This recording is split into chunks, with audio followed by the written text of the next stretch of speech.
Je garde certains de ces détails vagues parce que, sérieusement, je ne veux pas que l'autre sache que j'ai publié cette histoire. Je ne pense pas qu'il l'approuverait. J'espère que cela ira, et je vais faire de mon mieux pour la rendre aussi complète que possible. J'ai passé 1 an à étudier au Mexique récemment, et comme on le fait lors d'un échange, j'ai essayé de voyager autant que possible entre les semestres. Il y avait une grande pause entre ceux-ci, et mon ami, avec qui j'ai passé la plupart de mon temps pendant l'échange, et moi avons décidé de faire un voyage plus long en sac à dos à travers le Mexique ensemble. Nous avions un plan général de là où aller et de ce que nous voulions voir, mais nous n'avions même pas encore réservé notre vol de retour, ni même décidé de l'endroit d'où nous le prendrions. Nous voulions garder les choses flexibles. Nous avons passé des moments incroyables et, quelques jours avant la fin de notre voyage, nous avons finalement décidé de prendre un vol depuis une ville proche qui avait des vols vraiment bon marché, bien que la ville elle-même n'ait pas grand-chose à offrir. Alors, sur Airbnb, nous avons trouvé une chambre très proche de l'aéroport, dans une maison avec piscine, et nous avons pensé que nous pourrions profiter d'une journée relaxante au bord de la piscine à la fin du voyage. Il s'est avéré que les hôtes étaient une famille. Le mari était mexicain et la femme était européenne. Elle parlait même notre langue maternelle. Nous avons arrangé de prendre un bus pour aller à l'aéroport et ils ont accepté de venir nous y chercher.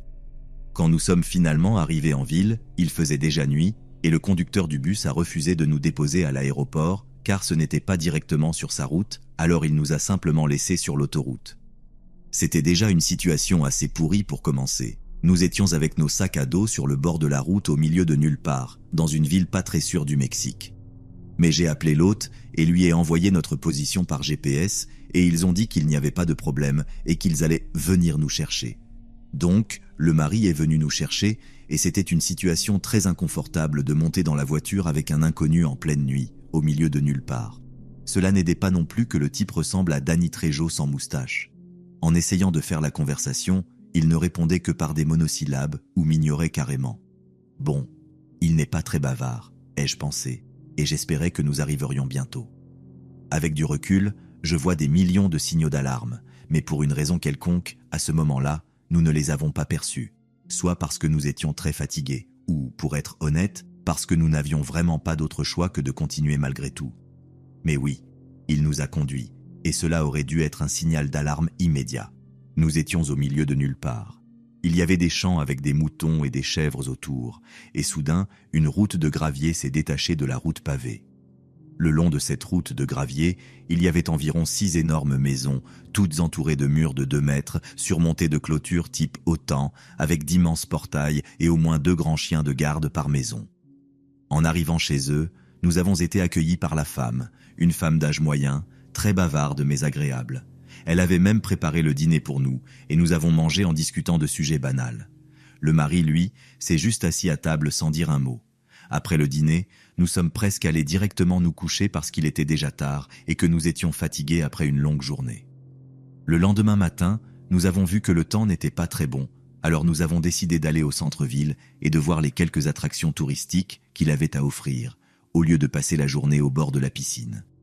Quand nous sommes revenus, il faisait déjà nuit, mais nous avons quand même décidé de nous baigner dans la piscine pour nous rafraîchir, car il faisait très chaud et l'humidité était élevée.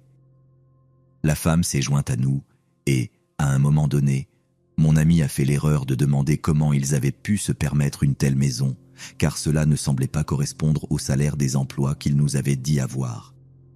Elle a un peu esquivé la question et a ajouté que son mari était très habile, qu'il avait grandi dans la rue et qu'il avait en gros construit la maison lui-même. Nous nous sommes rendus compte que ce n'était peut-être pas le meilleur sujet et nous avons changé de conversation.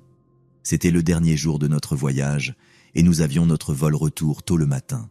Il nous restait encore un peu d'herbe que nous avions emportée pour le voyage et nous avons pensé que ce serait agréable d'en fumer un peu puisque c'était notre dernière nuit. Mais étant donné qu'il s'agissait d'une maison familiale avec des enfants, nous avons pensé qu'il serait mieux de demander à notre hôte si cela les dérangerait.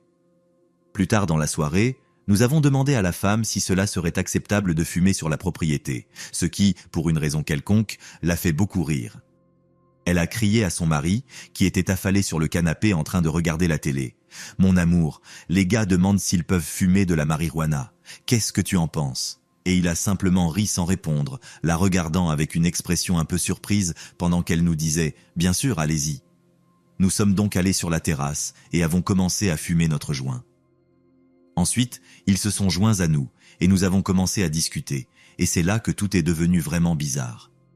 Pour une raison quelconque, ils ont commencé à poser toutes sortes de questions sur l'herbe. Où nous l'avions trouvée, combien nous en avions, qui nous l'avait vendue et combien cela coûterait en Europe. Ils semblaient étrangement intéressés par l'herbe.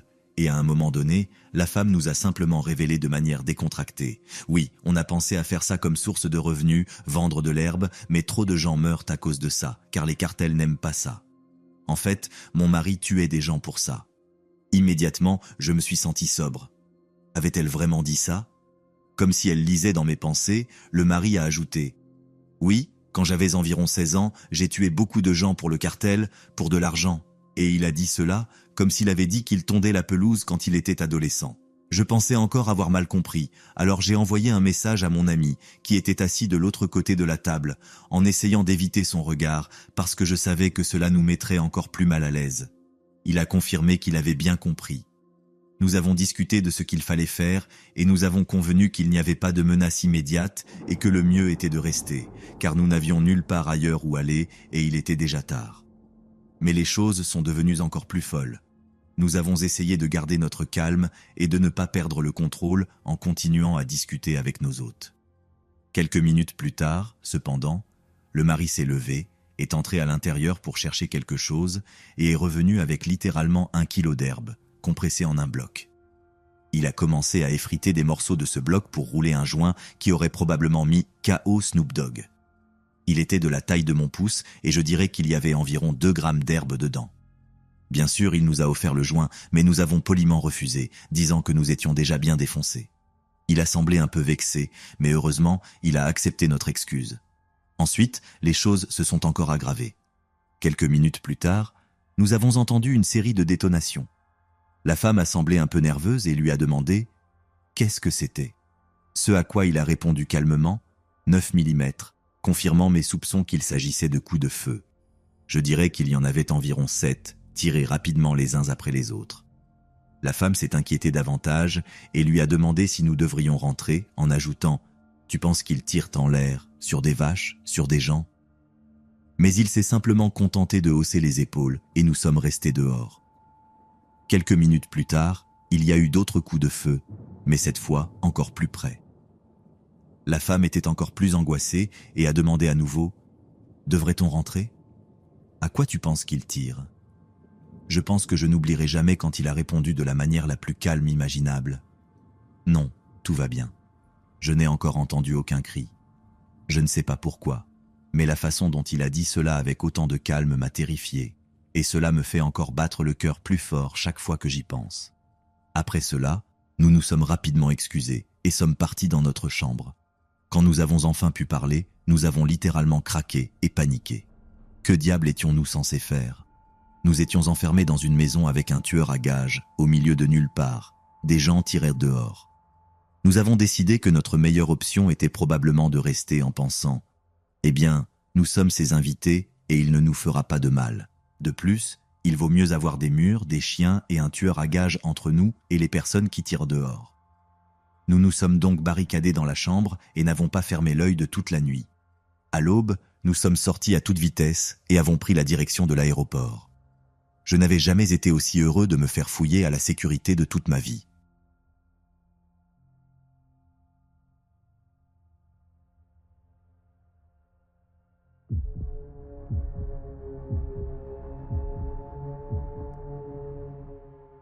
En 2018, mes 3 amis et moi, tous des hommes d'un peu plus de 20 ans, avons décidé de partir une semaine à Bali.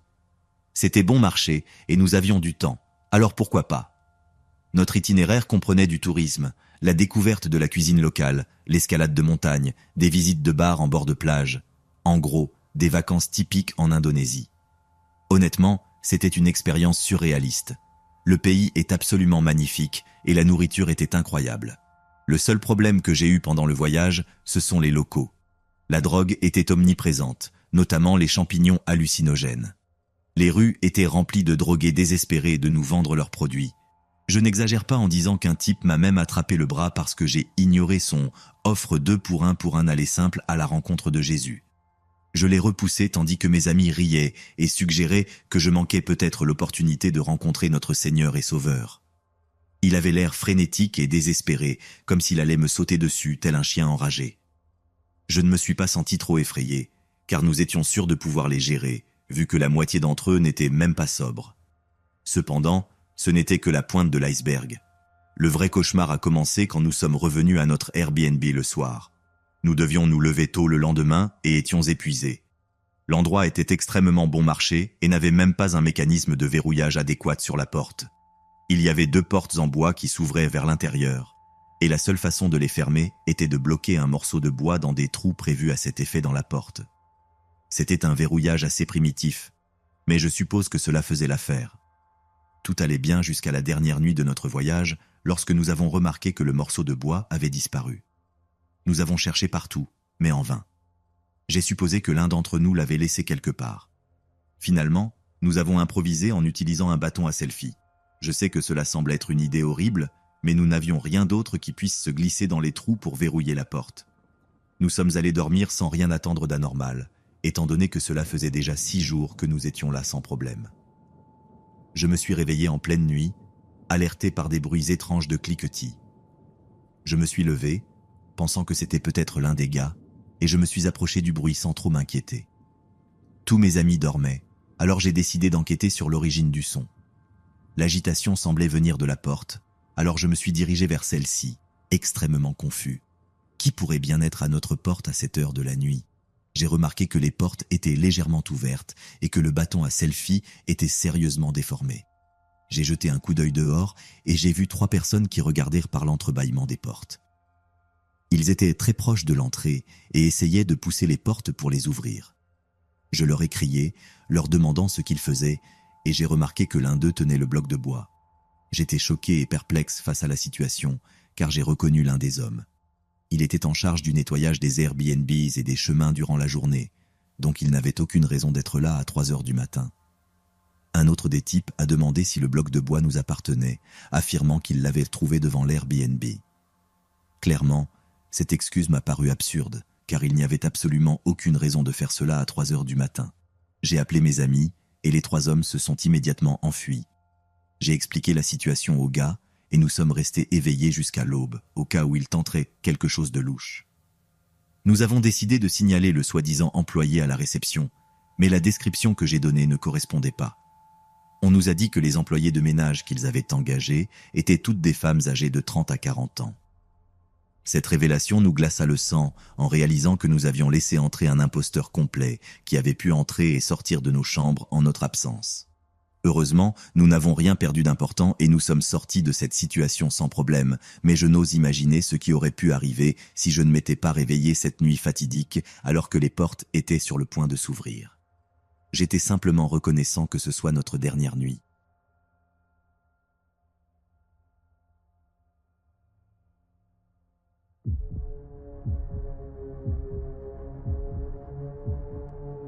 Me voici, traversant le pays en voiture. Cela faisait plus d'1 semaine que je conduisais depuis la ville où je vivais et jusque-là, j'avais dormi dans ma voiture pour économiser de l'argent. Ce n'est que lorsque je suis arrivé dans une ville suffisamment grande que j'ai décidé de m'offrir le luxe d'un vrai lit confortable.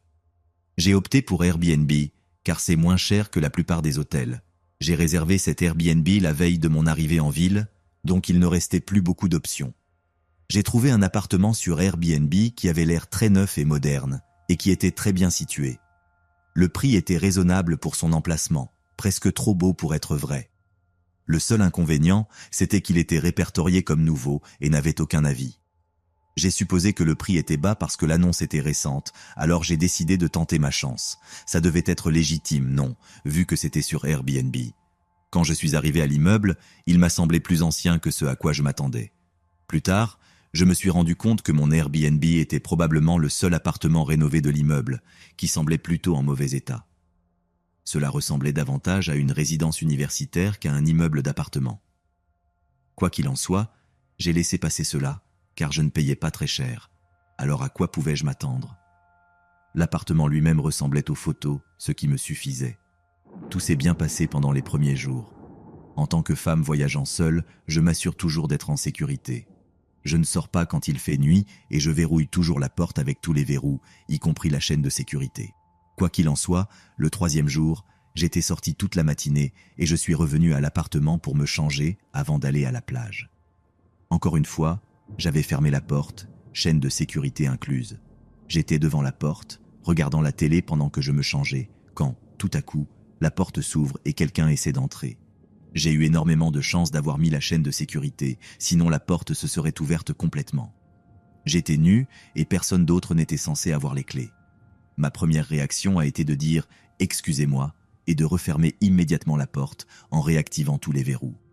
Je suis resté devant la porte, effrayé et sous le choc, réalisant que cette personne pouvait techniquement encore entrer, puisqu'elle avait évidemment les clés de l'appartement. J'ai d'abord pensé que c'était peut-être la propriétaire qui revenait après mon départ prévu, mais mon départ était fixé au lendemain, donc ce n'était pas possible. Après avoir pleuré pendant quelques minutes, je me suis ressaisi et j'ai appelé la propriétaire pour lui expliquer ce qui s'était passé. Elle m'a dit que personne d'autre ne devrait avoir un jeu de clés à part elle et moi, et qu'elle était au travail, donc ce n'était pas elle. J'avais peur de rester dans l'appartement, car quelqu'un pouvait entrer, et je ne voulais pas non plus partir, parce que j'y avais laissé toutes mes affaires de valeur. C'était une situation perdant-perdant. J'ai donc appelé mon père, qui m'a dit que ce n'était pas normal que quelqu'un d'autre ait les clés et que la propriétaire devait s'en occuper immédiatement. Nous avons donc parlé avec elle, et elle m'a dit qu'elle arriverait bientôt avec un serrurier pour changer la serrure et me donner un nouveau jeu de clés. Elle m'a expliqué qu'elle n'avait cet appartement que depuis 6 mois et que, avant mon séjour, il n'y avait eu qu'une seule autre réservation sur Airbnb. Elle a également mentionné que l'appartement avait été vide en dehors de ces 2 réservations, car elle le rénovait, ce qui a du sens maintenant, étant donné que l'immeuble en lui-même semblait délabré et ne correspondait pas du tout à l'état de l'appartement. Elle a ajouté que la seule possibilité quant à l'identité de la personne ayant tenté d'entrer pourrait être un ancien propriétaire ou quelqu'un de son entourage. N'est-ce pas illégal? Cette hypothèse ou théorie m'a vraiment perturbé. Comment est-ce possible que j'ai été absente toute la journée, tous les jours, et que, dans les 10 minutes où j'étais chez moi en journée, quelqu'un ait essayé d'entrer? Savait-il que j'étais là, et pourquoi voulait-il entrer? Si cet appartement était resté vide pendant un semestre, est-ce qu'il le faisait souvent, ou bien m'ont-ils vu entrer, et ont-ils essayé de me faire quelque chose? Ces questions me hantent constamment. Tout ce que je sais, c'est que j'ai eu la chance d'avoir mis la chaîne à la porte. Sinon, je n'ose même pas imaginer ce qui aurait pu se passer. Inutile de dire que je ne laisserai pas un bon avis. Et je ne séjournerai plus jamais dans un Airbnb sans avis ou qui semble trop beau pour être vrai.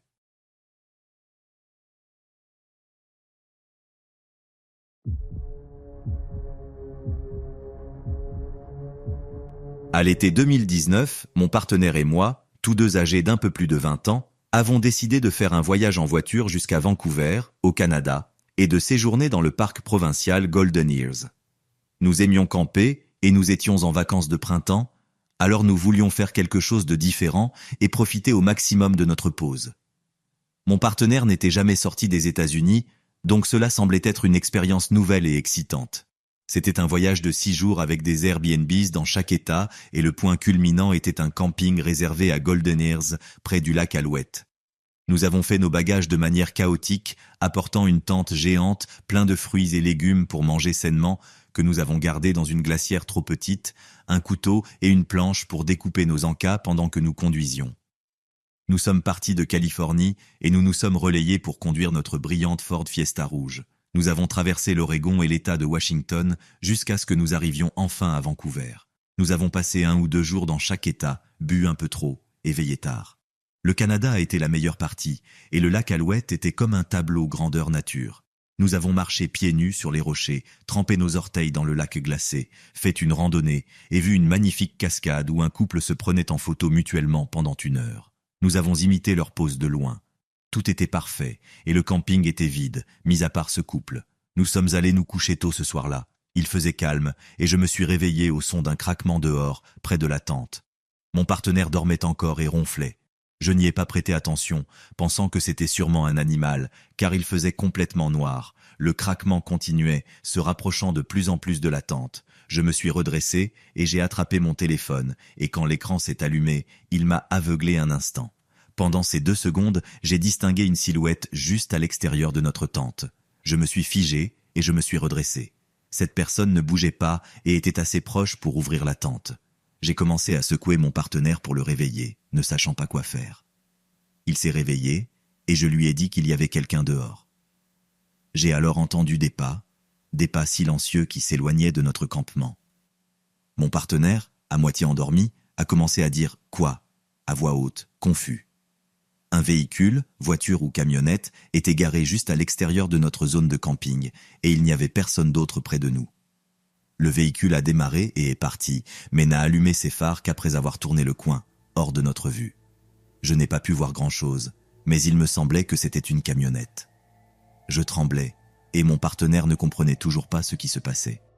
Je voulais partir, mais les portes de Golden Ears restent fermées jusqu'à 6 ou 7 heures du matin, et il n'était qu'1 heure du matin, donc nous devions rester là encore un moment. Nous nous sommes installés dans la Ford Fiesta et avons essayé de dormir dans la voiture remplie de nos affaires. Mon partenaire s'est endormi immédiatement, pensant que j'étais paranoïaque, mais était-ce un garde forestier ou autre chose? Ce comportement me semblait bien trop étrange pour un garde forestier. Je suis resté éveillé, assise là pendant environ 2 heures.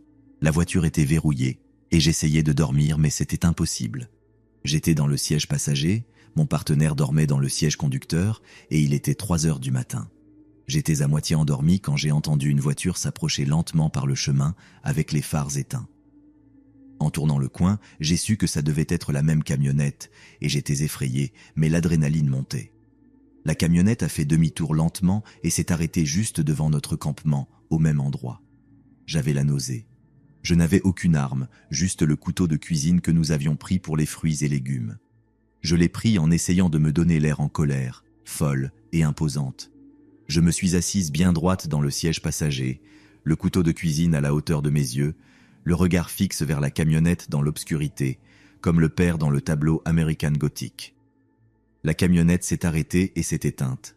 Une lumière a brillé directement sur mon visage depuis l'intérieur du véhicule et j'ai soutenu le regard, terrifié, dans ma brillante Ford Fiesta rouge, brandissant mon grand couteau sans cligner des yeux. La camionnette a démarré à nouveau, allumé les phares et les a gardés allumés, m'aveuglant. Puis elle est partie, a fait demi-tour et est retournée d'où elle était venue. Mon cœur battait à tout rompre. J'ai réveillé mon partenaire et lui ai dit qu'il fallait absolument partir d'ici. Nous avons tout empilé en vrac dans la voiture et sommes restés éveillés jusqu'à 6 heures du matin. Nous sommes partis et nous n'avons pas fait de pause. Nous n'arrêtions pas de parler et d'essayer de comprendre ce qui s'était passé. Finalement, nous avons décidé que nous devions vraiment dormir un peu.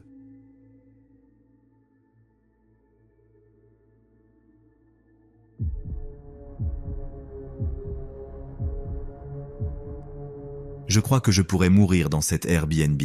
Je ne sais pas où sont mes amis et je ne sais même pas où je suis. Aucun de nous n'aurait pu se payer cet endroit seul, et même à 5, cela nous a coûté cher.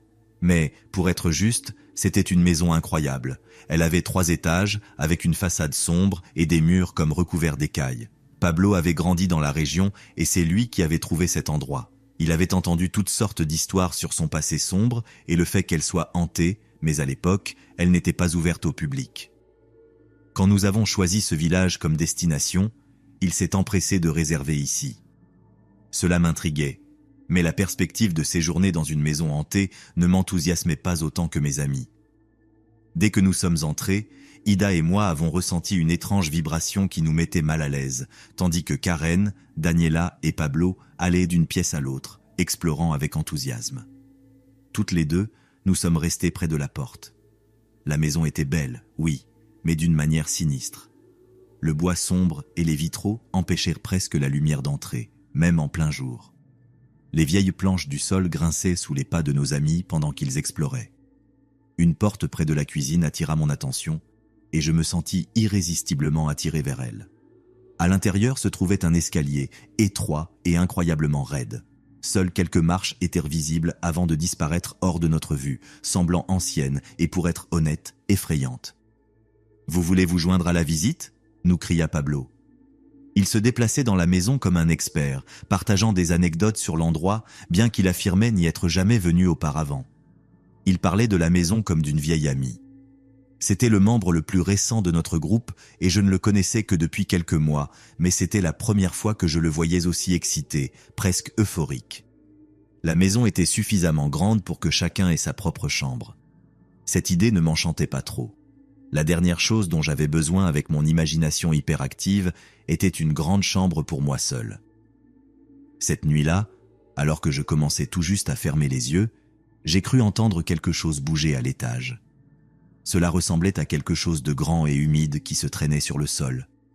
Non, ce n'était pas quelque chose qu'on traînait passivement, ça rampait. À travers la grille d'aération, je pouvais entendre un léger soupir plaintif. J'ai allumé mon téléphone et mis de la musique pour étouffer le bruit. Cela ressemblait à un gémissement. J'ai monté le volume, je me suis caché sous la couverture et j'ai enfoncé mes écouteurs dans mes oreilles, même si cela devait causer des problèmes d'audition dans le futur. Si tu ne l'entends pas, il ne peut pas te faire de mal, non? D'une manière ou d'une autre, j'ai réussi à m'endormir. Le lendemain matin, j'ai demandé aux autres s'ils avaient vécu des expériences étranges, mais il semblait que j'étais la seule. Pablo paraissait enthousiaste. Il avait plein de questions et espérait vraiment que la maison était hantée. Je lui ai dit simplement que j'avais entendu des pas, pensant que cela me ferait paraître moins folle que de dire que j'avais entendu quelque chose ramper et gémir pendant la nuit. Il m'a regardé avec un sourire rusé, comme s'il savait que je mentais. Nous avons passé la journée en ville et nous nous sommes bien amusés. Karen a demandé des informations sur la maison où nous logions et un vieil homme, dans une petite boutique de glace, nous a dit qu'il trouvait irresponsable et dangereux de louer cet endroit à cause de ce qui s'y était passé. Il s'avère que plusieurs tragédies avaient eu lieu là-bas, certaines aussi récentes que celles des propriétaires avant notre hôte Airbnb, et d'autres datant de presque 200 ans. Il a mentionné qu'il pensait que la souffrance pouvait ouvrir une porte et laisser entrer quelque chose. « Vous pensez qu'elle est hantée ?» demanda Daniela, ses grands yeux verts ouverts, suspendus aux mots du vieil homme. « J'ai toujours pensé qu'être hanté signifiait que quelqu'un est mort mais n'est jamais parti, » dit-il en se frottant le menton et en se penchant pour créer du suspense. « Mais je ne pense pas que ce qui erre dans ces couloirs ait jamais été humain. » Ces mots m'ont laissé un nuage sombre au-dessus de moi pour le reste de la journée. Les sons à l'étage ont continué pendant la deuxième nuit. Des bruits sourds et humides, suivis de lentes traînées et de gémissements qui me retournèrent l'estomac. Dans mon esprit, j'ai surnommé ce qui faisait ces bruits le rôdeur, et je l'ai immédiatement regretté, car lui donner un nom n'apaisait en rien mes peurs. J'ai remis de la musique, mais cette fois, je me suis réveillé vers minuit. L'album était terminé, mais heureusement, les bruits perturbants d'en haut aussi. J'ai entendu des voix provenant du salon, et j'ai pensé voir si mes amis étaient aussi réveillés, mais il n'y avait personne là-bas. Ils ne venaient pas de partir, car dans cette maison, le sol grinçait à chaque pas. J'ai glissé les pieds pour revenir à ma chambre sans bruit, mes chaussettes glissant sur le plancher de bois. Peu après avoir fermé la porte, quelqu'un a frappé doucement. C'était comme si cette personne avait été à quelques pas derrière moi tout le long, mais pourquoi ne l'avais-je pas entendu avant? « Je peux entrer ?» chuchota Karen. Je ressentis un soulagement. La maison me pesait vraiment, et je me réjouissais de sa compagnie. Avant que je puisse répondre, elle répéta sa question dans un ton plus chantant. « Je peux entrer ? J'ai quelque chose à te montrer. » Elle prononça mon nom, mais eut du mal à le dire, comme si elle ne l'avait jamais dit auparavant. Je me figeai. Oui, mon nom n'était peut-être pas commun ici, mais nous nous connaissions depuis 10 ans, et elle l'avait toujours prononcé sans difficulté. Face à mon absence de réponse, elle commença à gratter la porte, émettant un son semblable à celui d'un animal blessé. J'ai allumé toutes les lumières de la pièce et j'ai passé le reste de la nuit sans fermer l'œil, cherchant une façon de dire à mes amis que je ne passerais pas une nuit de plus ici. Bien sûr, je paierais ma part, mais dès le lendemain, j'irai dormir dans un hôtel en ville. Le lendemain, Pablo me regarda intrigué. « Hé !» dit-il en se penchant vers moi. « Qu'est-ce qui t'est arrivé cette nuit? Tu es venu à ma porte, tu essayais de m'emmener au sous-sol, tu te souviens? Je n'avais jamais été dans la chambre de Pablo, j'étais bien trop occupé avec mes propres terreurs. » Daniela et Ida racontaient des histoires similaires. Quelqu'un était venu frapper à leur porte en leur disant quelque chose comme « Tu as vu le sous-sol? Laisse-moi te le montrer » et essayait de les y conduire. Aucune d'elles n'avait ouvert la porte, Diana parce qu'elle était trop fatiguée pour socialiser et Pablo parce qu'il ne me connaissait pas assez et trouvait mon comportement étrange. Ida, quant à elle, sentait que la personne derrière la porte n'était pas l'un de nous. Daniela n'est jamais descendue pour le petit déjeuner. Vers midi, Karen n'était toujours pas là non plus, et je me suis proposé pour aller la chercher. Je montais les escaliers et, tout en observant les détails uniques de la maison, je remarquai qu'au dernier étage se trouvait une magnifique fenêtre en vitrail horizontal au plafond. Juste à côté, un puits de lumière laissait entrer des rayons qui projetaient des taches rouges et violettes sur le sol. Je n'avais jamais vu ça auparavant. Cela ne t'étonnera pas d'apprendre que Karen n'était pas dans sa chambre. J'entendis des pas au-dessus de moi, au 3e étage, et je montais. J'ai inspecté chaque pièce, mais il n'y avait personne, et l'étage était beaucoup plus froid que les autres. Mes amis avaient fouillé toute la maison, sauf le sous-sol et l'escalier obscur de la cuisine. Nous nous retrouvâmes dans la cuisine, fixant cet escalier. Pablo déclara qu'il irait voir le sous-sol si quelqu'un explorait les escaliers de la cuisine. Après un moment gênant, Daniela se proposa, ce qui me soulagea énormément. Bien qu'elle fût la plus petite d'entre nous, elle dut grimper à 4 pattes pour monter les marches. Nous avons entendu 2 paires de pas à l'étage supérieur. Mon cœur s'emballa. Je la suivis et quelqu'un bloqua la lumière au sommet des escaliers. Daniela sortit, marchant comme une personne normale, nous souriant. Elle sentait le renfermer et avait l'air négligé, son pas était rigide. Nous n'avons pas trouvé de porte menant au sous-sol. Nous avons envoyé un message à l'hôte pour lui demander où se trouvait l'accès au sous-sol et sa réponse nous glaça le sang. Il n'y a pas de sous-sol. Pablo éclata de rire et Daniela fixait le plafond, l'air absent. Nous sommes allés en ville voir si quelqu'un avait aperçu Karen et nous avons passé la journée à la chercher. Cette nuit-là, j'ai verrouillé ma porte. Vers 3 heures du matin, je fus réveillé par un gémissement et des coups frappés à ma porte. « J'ai besoin de ton aide. » J'ai essayé de reconnaître la voix. Elle était basse mais semblait féminine. Ce n'était ni Ida, ni Karen, ni Daniela. La poignée se mit à tourner frénétiquement et quelqu'un frappa plusieurs fois à la porte. Finalement, les pas s'éloignèrent. Le lendemain matin, Ida affichait un sourire radieux, presque éclatant. Elle paraissait différente, sans maquillage, et ses cheveux, habituellement soignés, étaient étrangement en désordre. Daniela et Pablo, eux, n'étaient pas descendus. « Tu devrais aller voir là-haut » me chuchota Ida, avec le même ton étrange que j'avais entendu la nuit précédente. Elle pointa du doigt l'escalier de la cuisine. Ma gorge se serra. Je secouai la tête et elle répondit par un sourire. Je n'ai pas trouvé Daniela, mais j'entendais des déchirures et des bruits de mastication. J'ai dit à Pablo qu'il fallait partir tant qu'il faisait jour, revenir avec d'autres personnes, car quelque chose d'horrible se passait ici. Pablo tenta de me convaincre de rester, et c'est là que tout devint noir après un coup brutal. Je me suis réveillé dans le sous-sol. Il y avait bien un sous-sol. Karen était là, attachée par les poignets au mur, le regard vide, livide. Je murmurai son nom et elle me regarda faiblement, toujours vêtue des mêmes vêtements qu'il y a 2 jours. J'entendis des pas dans les escaliers. C'était Pablo, portant une glacière et un sac d'outils. Je me sentis soulagé de le voir, jusqu'à ce qu'il s'approche de moi, me tapote la tête et sourit avec une folie dans le regard. Alors qu'il choisissait un long outil tranchant, je me suis jeté sur lui et j'ai pris la fuite. J'ai atteint une section de la maison que je n'avais jamais vue auparavant, bien plus délabrée. Je me suis réfugié dans une pièce où filtrait la lumière de 2 petites fenêtres, et j'ai bloqué la porte. J'ai appelé la police.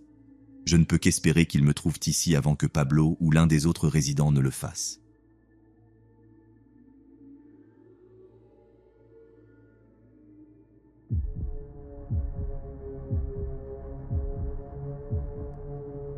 En 2018, j'ai fini par m'envoler seul pour la Grèce pour une semaine de vacances. J'avais repéré plusieurs hôtels intéressants pendant que je planifiais le voyage, mais pour le même prix, je pouvais louer un appartement entier sur Airbnb.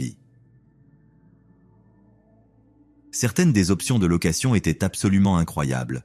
Pour le prix d'une chambre d'hôtel avec salle de bain privée, je pouvais louer un appartement qui ressemblait à quelque chose dans lequel séjournerait un millionnaire sur la Riviera française ou quelque chose du genre. La Grèce n'a pas exactement l'économie la plus solide, donc il était logique que les prix soient aussi bas.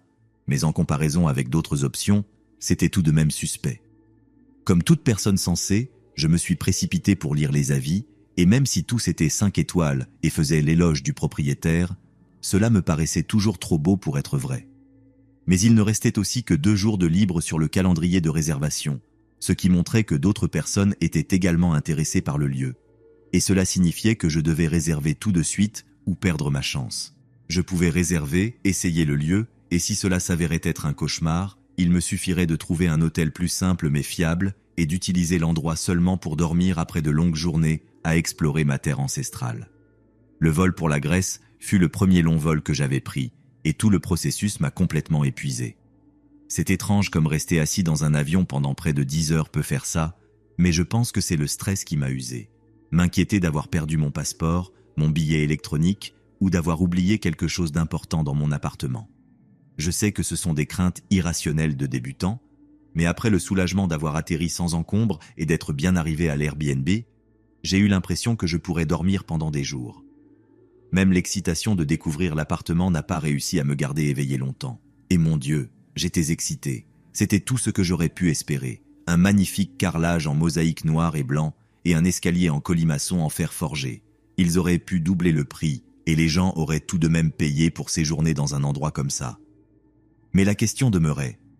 Pourquoi les propriétaires demandaient-ils un tarif aussi bas? Je savais que c'était une question légitime, et n'importe qui de sensé se la poserait encore, mais je pense que la beauté de l'endroit et ma fatigue étaient le mélange parfait pour chasser mes inquiétudes. Je me suis dit que je pourrais toujours inspecter les lieux à fond le lendemain matin, après une bonne nuit de sommeil. Je me souviens m'être réveillé juste avant l'aube, à cause d'un bruit de grattement tout près de moi. Peut-être que grattement n'est pas le terme exact, mais je me suis penché vers la table de nuit. J'ai allumé la lumière et j'ai vu, sans l'ombre d'un doute, une blatte courir vers l'obscurité sous le lit. Je déteste les insectes et les blattes sont au sommet de ma liste. J'ai soudain compris pourquoi le prix de l'Airbnb était si bas. Probablement que tout l'immeuble était infesté et qu'ils n'arrivaient pas à s'en débarrasser. Peut-être qu'ils ne pouvaient pas se permettre une fumigation, alors ils espéraient gagner un peu d'argent rapidement sur Airbnb pour pouvoir le faire. Ma théorie s'est encore plus confirmée lorsque les propriétaires ont refusé de me rembourser de quelque façon que ce soit, en me sortant une excuse ridicule, disant qu'en Grèce il y a beaucoup d'insectes en été et que d'autres invités n'avaient jamais eu de problème avec cela. Ils savaient ce qu'ils faisaient, en agissant comme si une infestation de cafards était équivalente à avoir quelques mouches dans la maison. Essayer d'obtenir un remboursement est devenu une histoire complètement à part, mais elle n'est pas aussi terrifiante que celle que je dois raconter ici. Donc, si ce n'est pas déjà clair, il n'y avait absolument aucun moyen que je passe une nuit de plus dans un endroit où les cafards se promenaient si près du lit.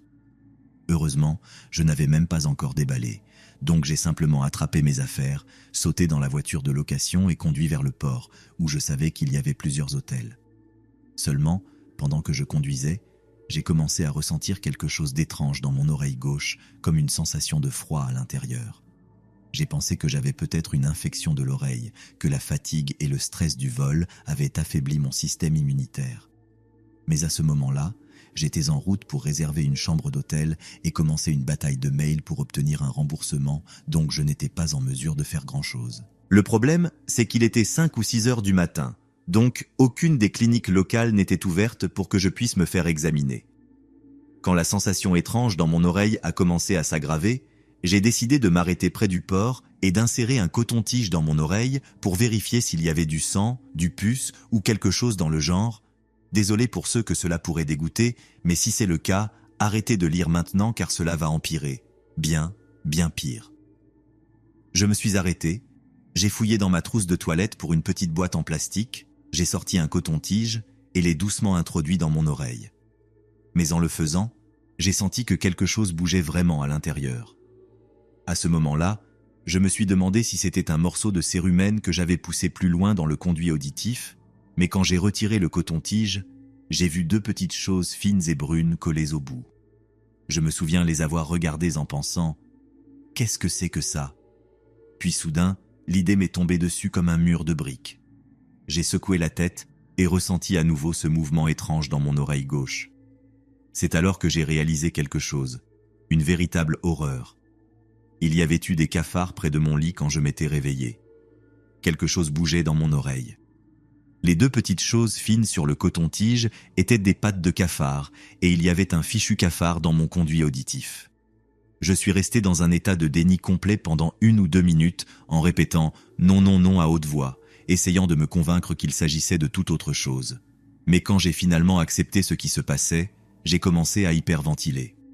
Cela m'a pris un moment pour me calmer, et une fois que j'y suis arrivé, la prochaine étape fut de prendre la pince à épiler que j'avais avec moi, de l'insérer soigneusement dans mon oreille et d'essayer de sortir le cafard moi-même. Je peine à décrire à quel point cela a été terrifiant de manœuvrer la pince, de toucher le cafard et de sentir comment il tentait de se faufiler encore plus loin dans mon conduit auditif. C'était comme s'il essayait d'atteindre mon cerveau. Je sais bien que l'oreille et le cerveau ne sont pas connectés de cette manière, mais dans mon état de panique et d'épuisement, c'était exactement ce que je ressentais. Plus j'essayais, plus il semblait que le cafard s'éloignait de la pince, et je me suis rendu compte que, si je voulais vraiment le faire sortir, il fallait que j'aille à l'hôpital. C'est ainsi que je me suis retrouvé à me rendre à l'hôpital universitaire de Patras, et pendant tout le trajet, j'étais douloureusement conscient que cette chose essayait de pénétrer encore plus profondément dans mon oreille. Je dois préciser qu'à aucun moment ce n'était vraiment douloureux, mais c'était la pire sorte de torture mentale que j'ai jamais vécue. Entrer aux urgences fut un premier coup de chance, car comme il était très tôt le lundi matin, il n'y avait presque personne dans la salle d'attente. Après qu'ils aient soigné une mère et sa fille, ils m'ont appelé à la réception pour expliquer mon problème. La première infirmière à qui j'ai parlé ne parlait pas très bien anglais, donc j'ai dû attendre quelques minutes pour qu'ils trouvent quelqu'un qui le parlait.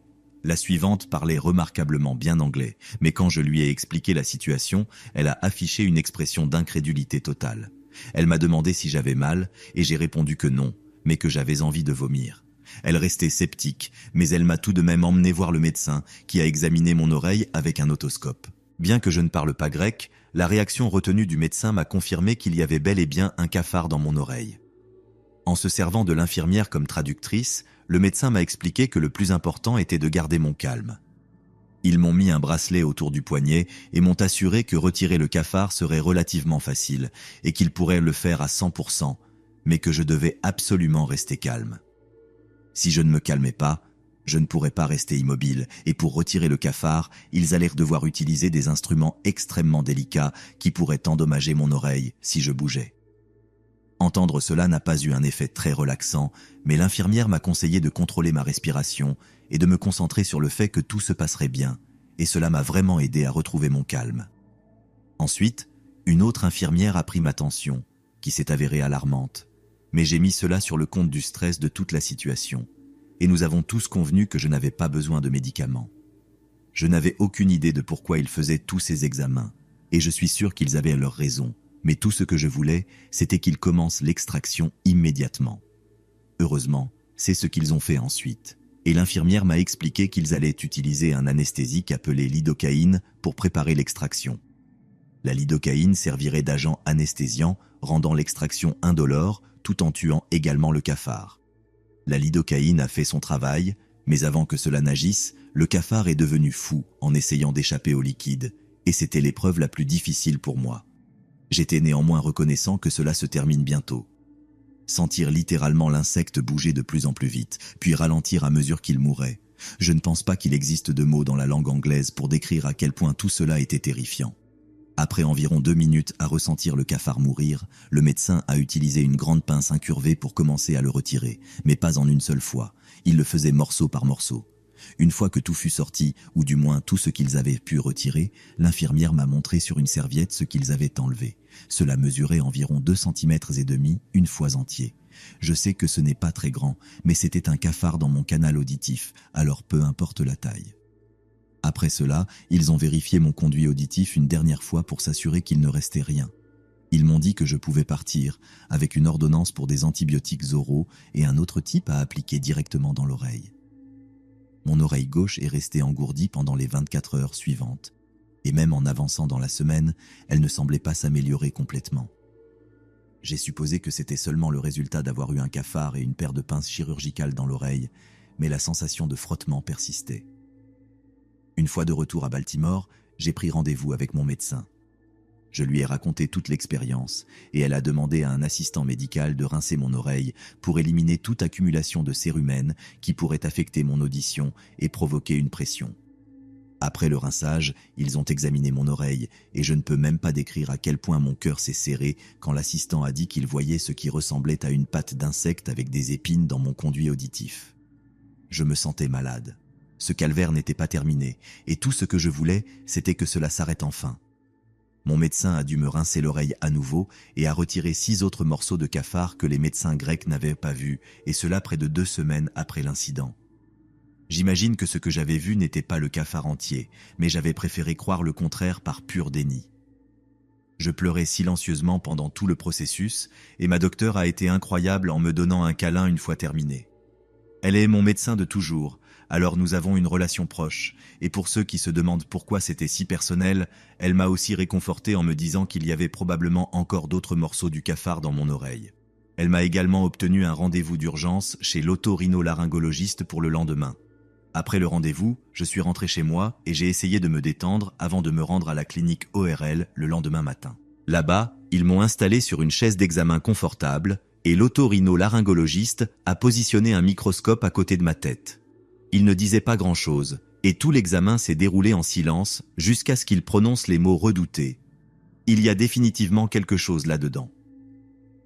La seconde d'après, il utilisait ce qui ressemblait à de grands ciseaux avec un bout arrondi pour explorer mon conduit auditif à la recherche des derniers morceaux de la blatte.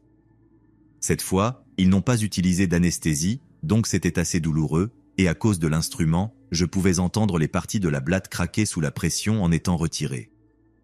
Même quand il eut terminé et rinça mon oreille une nouvelle fois, me disant qu'il était à 99% sûr d'avoir tout enlevé, je ne me sentais toujours pas soulagé. Cela m'a surpris, car je pensais qu'une fois que tout serait retiré, je serais enfin libéré du problème, mais ce n'était pas le cas. À la place, je ne pouvais m'empêcher de penser que les restes de cet insecte étaient restés dans mon oreille pendant 2 semaines, et que je risquais encore de développer une grave infection. Je n'ai vraiment réussi à surmonter tout cela qu'au cours de l'année écoulée, à peu près. Mais j'ai toujours une peur viscérale des insectes qui pourraient entrer dans mes oreilles, surtout les cafards. Ce n'est plus aussi intense qu'avant, mais c'est clairement un problème qui persiste, et honnêtement, je ne m'attends pas à complètement le surmonter de sitôt.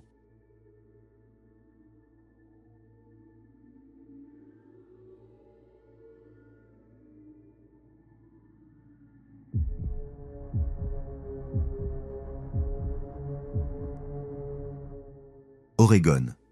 Je ne suis pas de là-bas, mais quand j'ai décidé d'y aller, je me suis dit que je pourrais rester quelques jours de plus et transformer le voyage en de petites vacances. J'étais intéressé par explorer les environs et j'ai trouvé une très bonne offre pour un Airbnb à seulement 15 minutes du lieu du mariage. La cérémonie était le samedi et je suis arrivé à l'Airbnb le jeudi après-midi.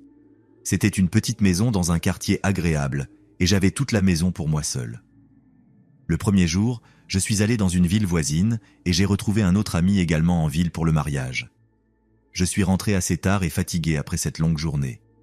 Je me suis mis au lit, j'ai allumé la télévision et je me suis endormi en une quinzaine de minutes. Le lendemain matin, je me suis réveillé naturellement, sans alarme, et ça faisait vraiment du bien. Je me suis levé pour me faire un café. En le buvant, je suis sorti devant la maison, car la journée s'annonçait vraiment belle. En sortant, j'étais sur le pas de la porte et j'ai remarqué qu'il y avait un mot collé sur la porte. Je l'ai pris et je l'ai lu sans trop savoir ce que ça pouvait être.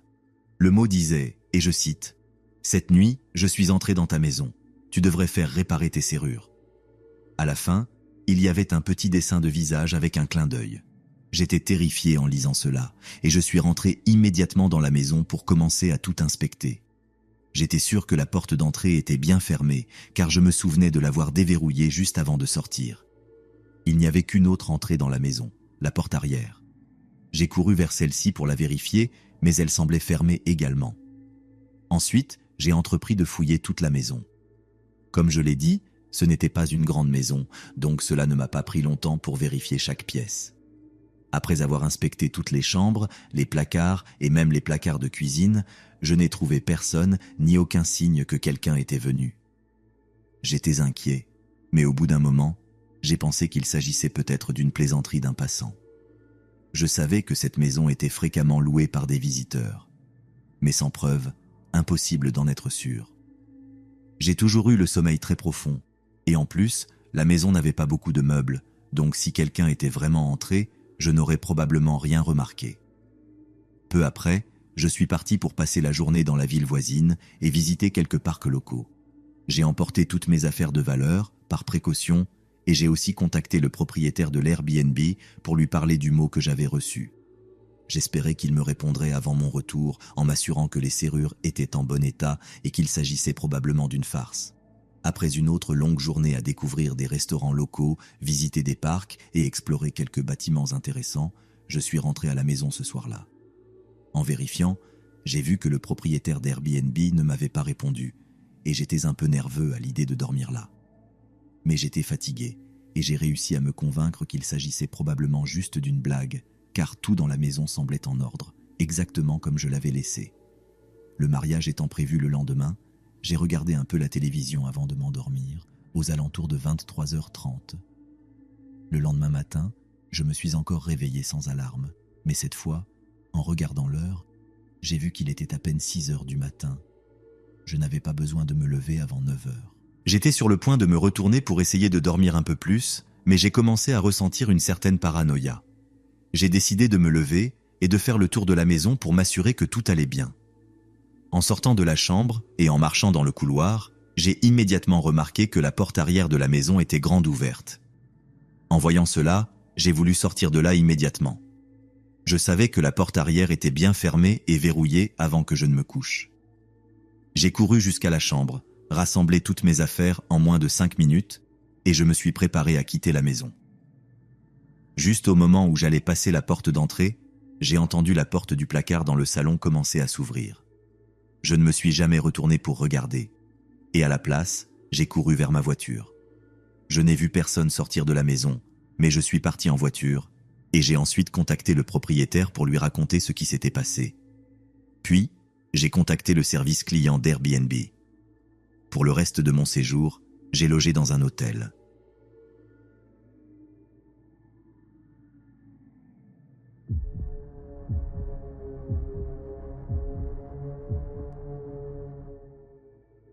Cette histoire s'est déroulée le mois dernier. Ma femme et moi avions prévu de nous offrir une petite escapade, juste pour le week-end. Nous avons trouvé un Airbnb dans une belle région avec un grand terrain autour. Le lieu se trouvait au nord, à environ 4 heures de route. C'était une maison de style chalet sur une colline, avec une terrasse offrant une vue spectaculaire sur une vaste étendue de terrain. La région était entourée principalement de forêts, de collines et de plaines. Ce qui nous plaisait aussi, c'était l'isolement de la maison.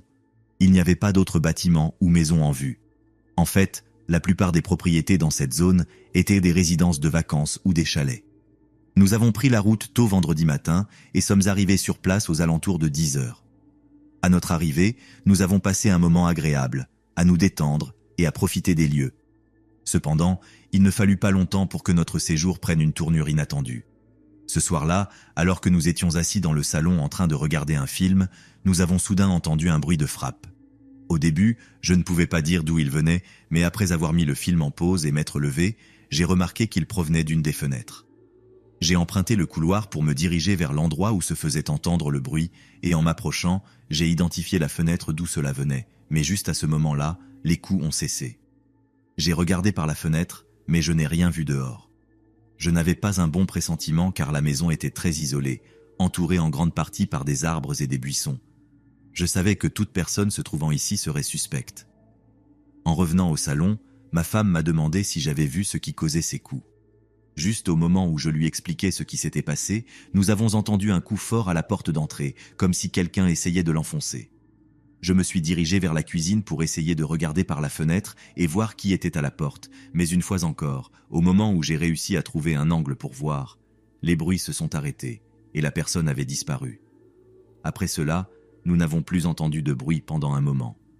J'ai pensé que la personne était peut-être partie, mais environ 30 minutes plus tard, nous avons entendu dehors, presque imperceptible, le cri d'un homme. Je n'ai pas pu comprendre ce qu'il disait. En fait, je ne suis même pas sûr qu'il disait quelque chose. Nous savions que quelqu'un essayait de nous déranger ou de s'introduire dans la maison pour une raison quelconque. Nous entendions des coups frappés contre la maison, mais chaque fois que nous regardions par la fenêtre, la personne disparaissait d'une manière ou d'une autre. Cela s'est produit à plusieurs reprises, et ma femme et moi avons commencé à nous inquiéter. Nous n'étions pas à l'aise avec l'idée de dormir alors que tout cela se passait. Cependant, il était déjà tard et j'ai décidé que, si nous devions passer la nuit ici, j'allais sortir pour inspecter les alentours de la maison. Je suis sorti par la porte d'entrée et j'ai fait le tour de la maison, mais je n'ai rien vu d'anormal ni entendu aucun bruit. J'espérais que cela signifiait que la personne était partie, alors je suis rentré. Nous avons décidé d'aller nous coucher, en nous disant que si quelque chose se produisait à nouveau, nous appellerions immédiatement la police. Une fois que nous nous sommes allongés et avons éteint toutes les lumières, un bruit soudain de verre brisé s'est fait entendre presque immédiatement, à l'opposé de la maison. Ma femme a pris son téléphone et a commencé à appeler la police. J'ai verrouillé la porte et commencé à rassembler toutes nos affaires. Il était hors de question que nous restions ici avec tout ce qui se passait. Pendant que nous attendions l'arrivée de la police, nous n'avons entendu aucun autre bruit. Les agents ont mis du temps à arriver car la maison était assez isolée, probablement à environ 20 minutes. Heureusement, personne n'a essayé de forcer la porte de la chambre pendant ce laps de temps. Quand la police est enfin arrivée, nous sommes sortis de la chambre avec nos valises prêtes. Les agents nous ont montré une fenêtre du salon qui avait été brisée, avec des morceaux de verre éparpillés sur le sol autour. Après avoir inspecté la maison, ils n'ont trouvé personne à l'intérieur. Malgré cela, je ne me sentais pas en sécurité. Dès que la police est partie, ma femme et moi avons fait de même et nous nous sommes installés dans un hôtel.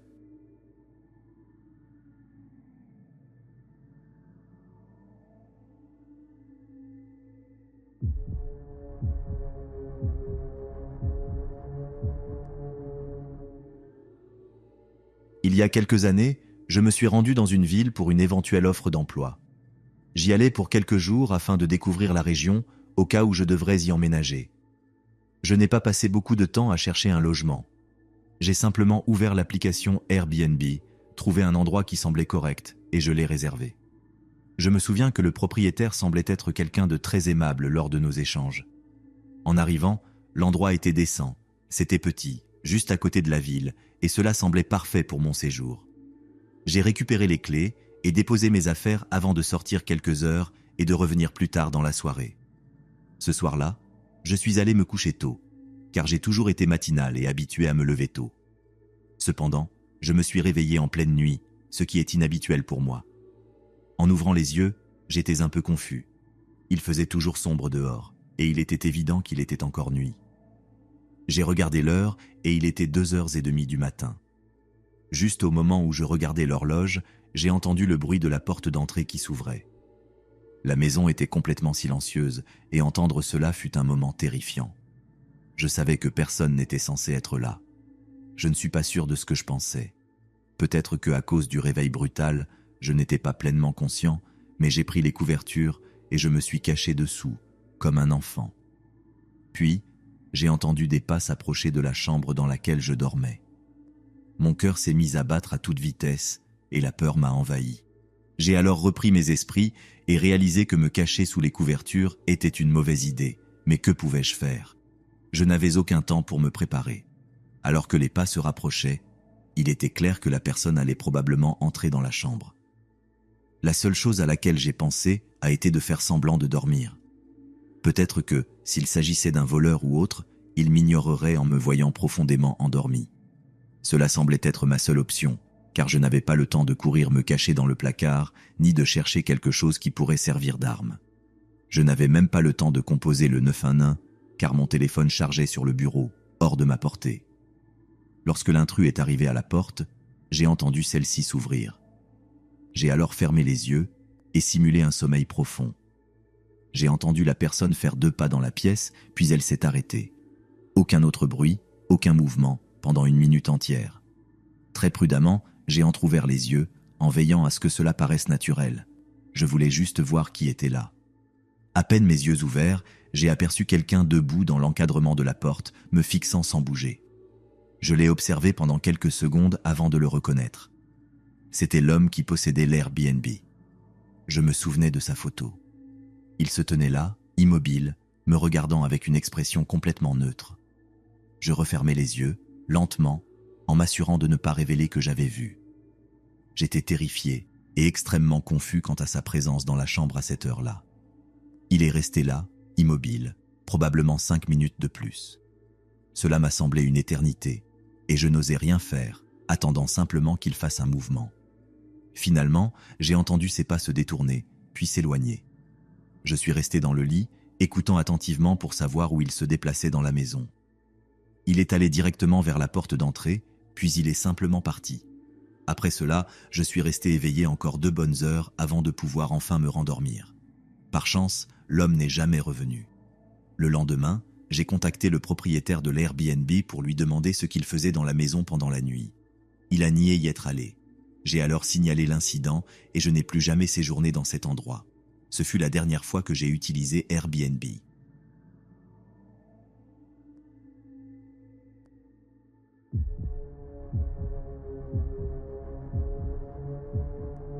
Cela peut paraître un peu étrange, car ce n'est pas une histoire effrayante au sens traditionnel du terme.